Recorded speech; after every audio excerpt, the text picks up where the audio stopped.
Assalamualaikum semuanya, salam sejahtera. Kembali lagi Mimin temani hari-hari kalian. Oke gas, bab 35-36. Montir cantik milik CEO. Setelah Tuan Peter pergi, Leo pun kembali menuju ke ruangannya bersama Angga. Tuan, bagaimana meeting bulanan kita pagi ini? Tanya Angga saat mereka sudah kembali tiba di lantai 35. Apa mau ditunda saja, Tuan? Angga tahu, pasti tuannya sedang tidak fokus hari ini dan pastinya jika dipaksakan akan membuat tuannya terkesan tidak profesional di mata para bawahannya. Tidak perlu. Baik, Tuan. Kalau begitu saya akan menyiapkan segala sesuatunya. Angga membungkuk hormat sebelum pamit untuk mengerjakan tugasnya. Kau wakili aku untuk meeting hari ini. Dek. Angga mematung di tempatnya berdiri. Apa? Astaga. Kenapa jadi gue? Angga membatin saking terkejutnya. Kenapa harus saya, Tuan? Saya tidak. Leo mengangkat tangannya ke atas memotong Angga, untuk mengatakan apapun yang pastinya menolak perintahnya. Karena aku tidak mungkin meminta Aleta untuk itu, dia tidak akan mengerti. Satu-satunya orang yang selalu ikut kemanapun aku pergi adalah kau, Angga. Jadi anggap saja hari ini kau mendapatkan sebuah privilege, belajar jadi seorang pemimpin perusahaan dimulai dari memimpin meeting pagi ini. Angga tidak bisa membantah lagi. Walaupun jujur saja saat ini dia sangat cemas dan mulai berkeringat dingin, meskipun pria itu selalu mengikuti setiap pertemuan yang dilakukan tuannya dengan para klien, namun Angga belum pernah jadi pembicara utama seperti Leo. Dia hanya bertugas untuk mengurus dokumen, untuk meeting lalu mencatat poin-poin penting bersama dengan sekretaris tuannya. Baik, Tuan. Dengan berat hati Angga pun menerima perintah tuannya. Leo kembali melangkahkan kakinya menuju ruangan. Aleta, kamu meeting bersama Angga. Sekarang kamu bantu dia untuk menyiapkannya. Ujar Leo memberi perintah pada sang sekretaris. Baik, Tuan. Jawab Aleta sambil berdiri dengan sopan mengiyakan perintah Tuan Leo. Setelah itu, Leo pun masuk ke dalam ruangan. Leo mengerutkan keningnya, hening sekali. Ucap Leo dalam hati saat masuk ke dalam ruangannya, namun seperti tidak ada orang di sana. Dengan perasaan panik pria itu segera berjalan cepat, menuju kursi kebesarannya yang memang posisi saat itu membelakangi pintu masuk. Leo menghembuskan nafas panjang saat seseorang yang dicarinya masih berada di sana. Leo setengah berjongkok sambil terus menatap seseorang yang duduk di kursinya. Pantas saja kamu tidak mendengar aku masuk, ternyata kamu tidur. Gumam Leo sambil merapikan surai yang menutup wajah gadis itu. Leo terus memandangi wajah itu, wajah seorang gadis yang terus membuatnya terbayang-bayang, hingga mengganggu waktu tidurnya selama beberapa hari terakhir. Benarkah dirimu sehebat itu, hingga mampu membuatku melupakan perasaanku terhadapnya, yang bahkan saat aku sendiri pun tidak mampu melepaskan perasaan menjijikan itu? Dengan sangat perlahan dan hati-hati, Leo menggendong ala-ala bridal style dan membawa tebuh mungil itu ke atas sofa panjang di ruangannya. Sepertinya kamu sangat lelah. Gumam Leo lagi lalu membuka jasnya, dan menyelimuti setengah tubuh Ale dengan jas tersebut. Ya, bagaimana tidak lelah, akhir-akhir ini pun waktu tidurnya sama seperti Leo, terganggu karena terus memikirkan si raja hutan itu. Setelah memindahkan Alexandra ke sofa, Leo pun kembali melanjutkan pekerjaannya. Ya, walaupun tidak ikut meeting namun pekerjaannya yang lain sudah sangat menumpuk. Banyak berkas-berkas yang belum dia periksa dan belum dia tanda tangani. Karena ini awal bulan maka laporan bulan lalu dari cabang-cabang perusahaannya sudah mengantri untuk diperiksa satu persatu. Biasanya jika sudah begini Leo akan lembur sampai malam. Kadang Leo baru selesai mengerjakan tugasnya saat waktu sudah menunjukkan pukul 12:30 malam. Sekarang waktu sudah menunjukkan pukul 10 pagi. Total 2 jam sudah Alexandra tertidur di ruangannya. Yuch! Suara lenguhan Ale, sesaat setelah dia merenggangkan otot-ototnya yang terasa pegal dan kaku. Ale mengerjapkan kedua matanya perlahan, sedikit demi sedikit kesadaran Ale mulai kembali. Gadis itu pun bangun dan memposisikan dirinya untuk duduk. Astaga! Kenapa aku bisa sampai ketiduran begini? Gumam Ale seraya merapikan pakaiannya yang sedikit terangkat ke atas. Dek! Kedua alisnya saling bertaut. Jas siapa ini? Gumam Ale lagi. Ceklek. Terdengar suara pintu kamar mandi terbuka, Ale pun langsung menoleh. Kamu sudah bangun. Ucap seorang pria yang suaranya sangat familiar di telinga Ale. Ale masih mematung menatap pria itu yang hanya memakai kemeja putih dengan dasi yang masih sempurna melilit kerah bajunya. Maaf, Tuan. Saya ketiduran. Saat benar-benar sudah tersadar Ale pun langsung meminta maaf, tentunya karena gadis itu merasa sangat tidak enak pada Leo. Namun Ale pun tidak sengaja tertidur di ruangan itu bahkan dengan posisi duduk. Itu disebabkan oleh aroma yang begitu menenangkan di ruangan Leo. Aroma mas pria itu begitu menyeruak di kursi kebesarannya, membuat Ale rileks dan tiba-tiba saja jadi mengantuk dan tidak bisa lagi menahan gejolaknya untuk menutup mata. Leo menghampiri Ale sambil tersenyum cerah. Tidak apa-apa. Leo mengambil air mineral kemasan botol, yang ada di mejanya lalu membuka tutup botol itu dan langsung memberikannya pada Ale. Terima kasih, Tuan. Ucapnya pada Leo setelah menerima sebotol air mineral tersebut. Setelah meneguk air di dalamnya, Ale pun berdiri. Tuan, apa sekarang saya sudah boleh kembali bekerja? Apa kamu sudah sarapan? Tanya Leo tanpa menjawab terlebih dulu pertanyaan Alexandra. Sudah, Tuan. Kruk. Jawaban Ale berbanding terbalik dengan suara perutnya. Leo tersenyum lebar hingga menampakkan deretan giginya yang putih bersih. Sepertinya cacing di perut kamu lebih jujur. Ucap Leo sambil mengacak-acak rambut Ale. Ale terkekeh. Hehehe. Maaf, Tuan. Saya memang belum sarapan. Tapi tidak usah repot-repot. Saya akan makan nanti di jam makan siang bersama yang lain. Ucap Ale. Sebenarnya gadis itu memang ingin cepat-cepat keluar dari ruangan atasannya tersebut, selain karena gugup tapi Ale juga tidak nyaman terus ditatap dengan tatapan yang begitu dalam oleh Leo. Aku juga belum sarapan. Jadi kita makan bersama saja. Tunggu.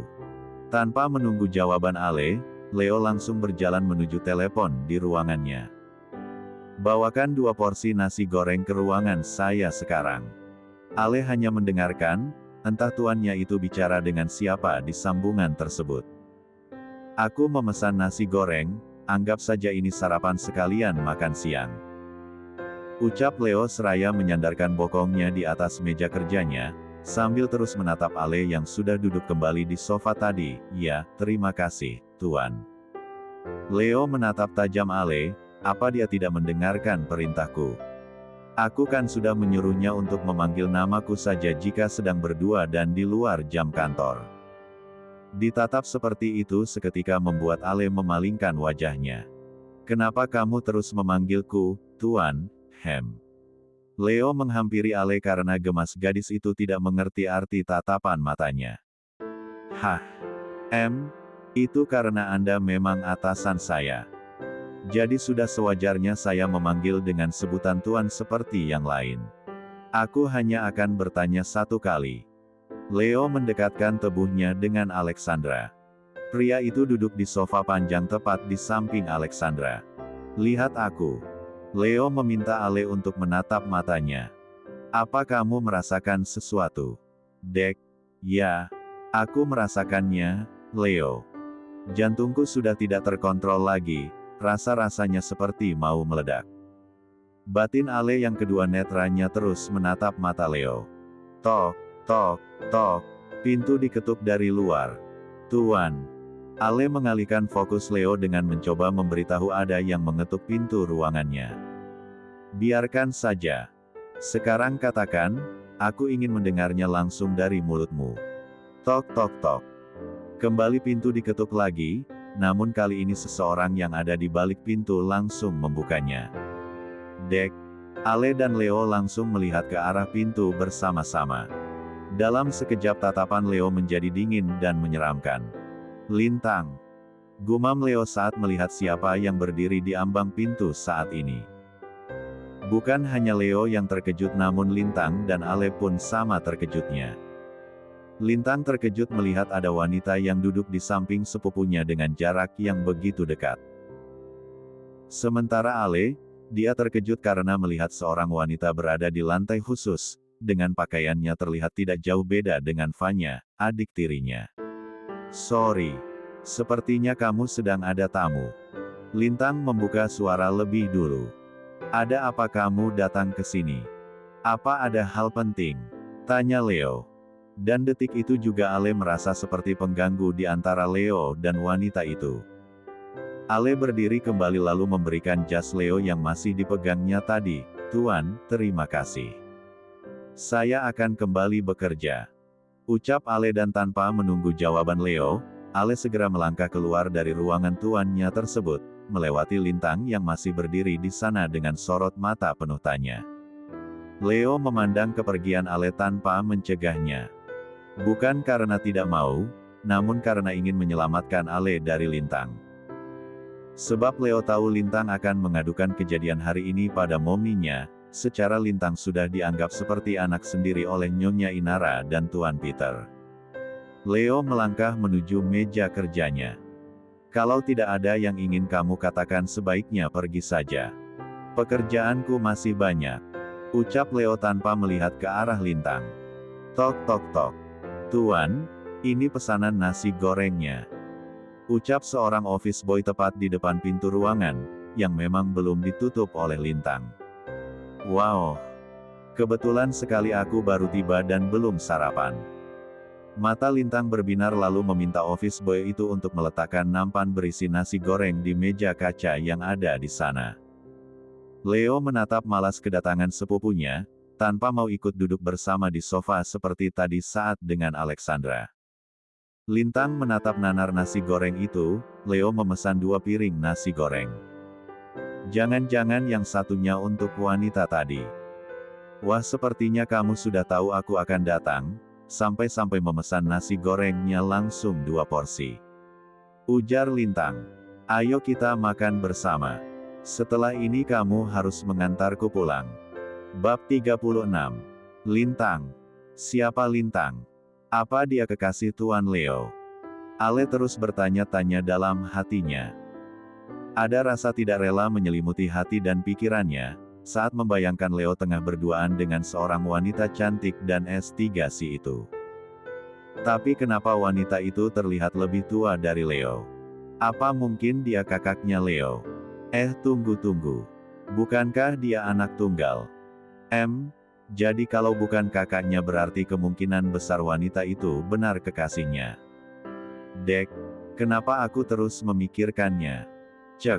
Sudahlah Alexandra, lebih baik sekarang lanjutkan pekerjaanmu. Lebih cepat selesai akan lebih bagus, kamu jadi bisa cepat pergi dari perusahaan ini. Ting. Pintu lift terbuka. Ale.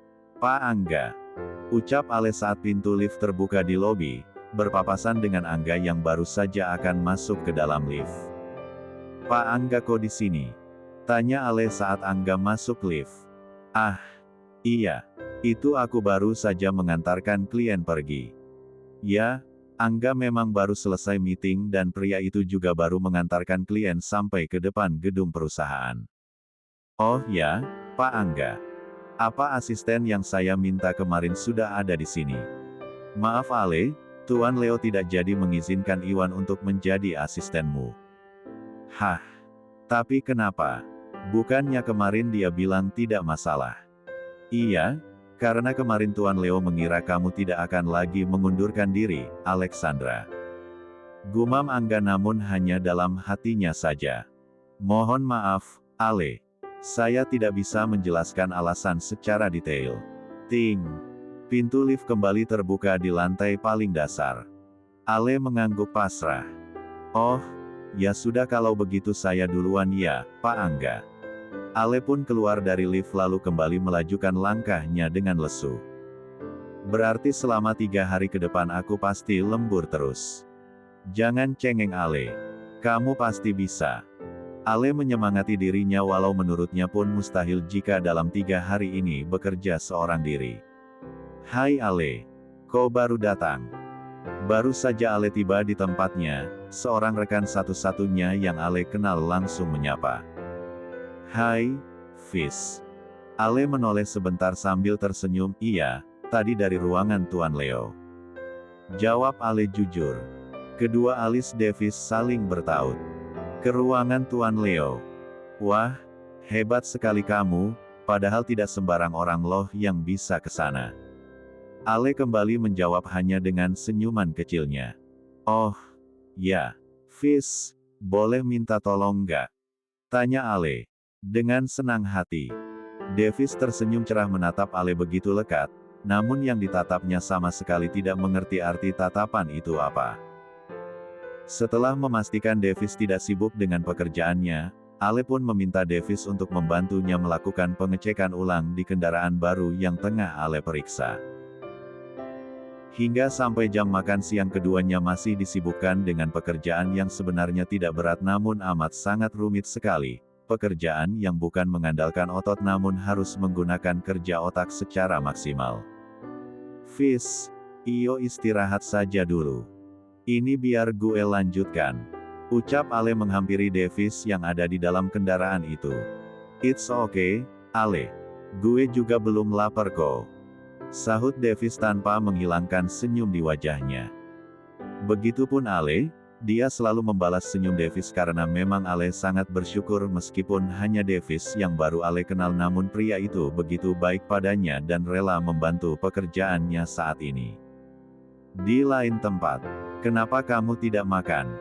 Tanya Lintang pada Leo yang sejak tadi begitu sibuk membuka dan memeriksa tiap lembar laporan yang ada di meja kerjanya. Hening. Leo tidak menjawab. Kalau sudah selesai, pulanglah. Aku sangat sibuk. Dek. Lagi-lagi Lintang diusir dengan ketus oleh Leo. Sedih, tentu saja. Sejak hari itu sikap Leo menjadi lebih dingin dan seolah risih jika ada Lintang di dekatnya. Leo tidak pernah melihat Lintang lebih dari 5 detik. Tatapan Leo begitu dingin dan terlihat membenci. Lintang menyudahi sarapan terlambatnya lalu berjalan ke arah meja kerja Leo. Aku datang hanya ingin memberikan ini. Lintang meletakkan sesuatu di atas meja tepat di mana pandangan mata Leo tertuju. Aku akan sangat kecewa jika kamu tidak datang ke pernikahanku, nanti. Ya, aku pasti datang. Jawab Leo seraya menyingkirkan undangan itu ke sisi meja, yang lain tanpa melihat Lintang barang sedetik. Lintang merasakan sesak, yang entah kenapa setiap melihat Leo dia selalu merasa sedih akan sikap pria itu padanya. Setelah memberikan surat undangan pernikahannya, Lintang pun pergi dari ruangan Leo. Leo menekan tombol intercom untuk memanggil Angga. Tok tok tok. Iya, Tuan. Angga langsung datang ke ruangan dalam hitungan detik. Panggilkan Alexandra ke ruanganku lagi. Baik, Tuan. Tanpa banyak bertanya, Angga lalu berjalan kembali menuju pintu. Tunggu. Biar aku saja. Leo berubah pikiran dalam sekejap, niat awalnya dia ingin Angga yang memanggil Ale, namun dia yang dilanda rindu yang tiba-tiba langsung bangun dari duduknya. Rasanya dia tidak sanggup jika harus menunggu Ale datang sendiri ke ruangannya. Dan tolong panggil OB untuk membersihkan itu.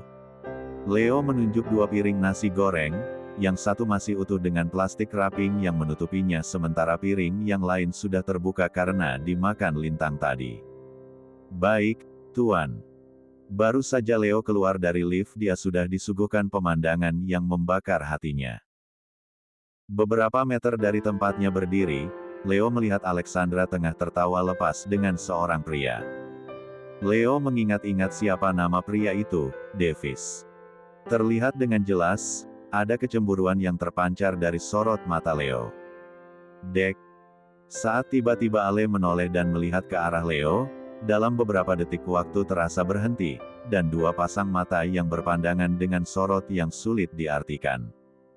Namun Ale dengan cepat mengalihkan pandangannya lagi. Dia tidak mau menaruh hati pada pria yang salah untuk kedua kalinya. Dulu dengan Yuta, Ale tidak tahu bahwa pria itu sudah berpacaran dengan Yurika, sahabat baiknya bahkan sebelum Yurika mengenalkan Yuta padanya. Dan sekarang, Ale sudah melihat kekasih Leo yang terlihat sangat jauh berada di atas Ale.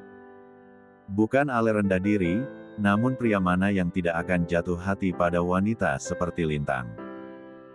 Wanita itu memiliki penampilan luar yang nyaris sempurna, cantik, S3C, berkulit putih dan tentunya seorang wanita feminim, yang tidak seperti Ale yang terlihat dari luar saja seperti seorang laki-laki. Kenapa dia tersenyum lebar pada pria itu sedangkan padaku dia menutup rapat mulutnya? Jangankan menyapaku, tersenyum saja tidak. Batin Leo terus menatap Ale begitu dalam dari jarak beberapa meter. Leo masih terpaku menahan emosi melihat Ale bercengkrama dengan lawan jenisnya.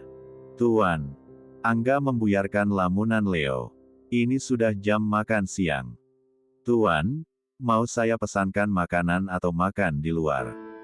Tanpa menjawab, dengan membuang nafas kesal Leo langsung melengos pergi dari sana. Hatinya sudah tidak tahan lagi jika berlama-lama ada di sana.